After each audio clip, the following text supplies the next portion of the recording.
خانم به نظرتون ازدواج سنتی بهتر یا مدرن؟ سنتی. من اولویتم پدر مادرم هستن. یعنی هر چی پدر مادر تعیین کنن؟ بله، چون اونا 20 تا شربت بیشتر کار کردن، تجربه بیشتری دارن. کسی تو زندگی هست که دوستت داشته باشه دوستش داشته باشی؟ آره.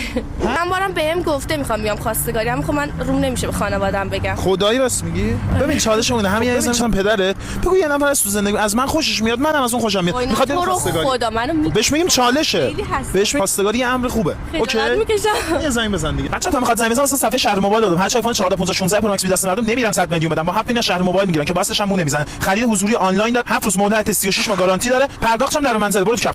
راستش می‌خواستم یه چیزی بهت بگم اما ناراحت نشی.